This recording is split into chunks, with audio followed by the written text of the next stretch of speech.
A day after dozens of Arab leaders held an emergency meeting in Saudi Arabia and strongly condemned the Israeli military offensive in Gaza, White House National Security Advisor Jake Sullivan appeared on ABC, underlining the United States' position on Tel Aviv's war against Hamas. We believe in the importance of the laws of war, which means taking every possible measure to protect civilians.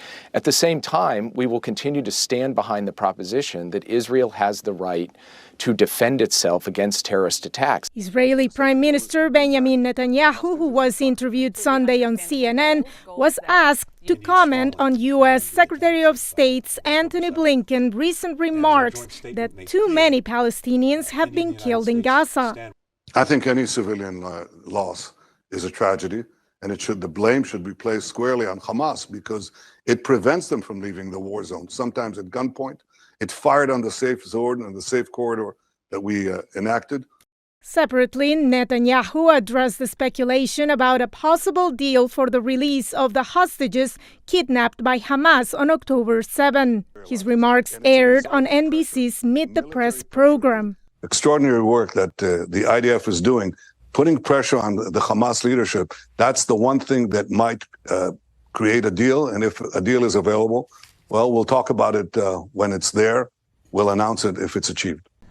The Prime Minister added that when the war is over, the overall military responsibility of Gaza will remain in the hands of Israel, but that it's too early to determine who will govern it.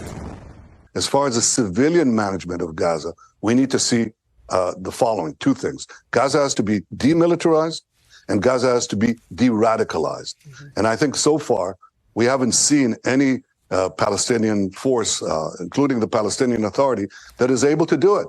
Meanwhile, on the ground, Palestinian civilians continued fleeing northern Gaza, as several United Nations agencies called for an immediate halt on attacks against hospitals. Veronica, Balderas, Iglesias, VOA News, Washington.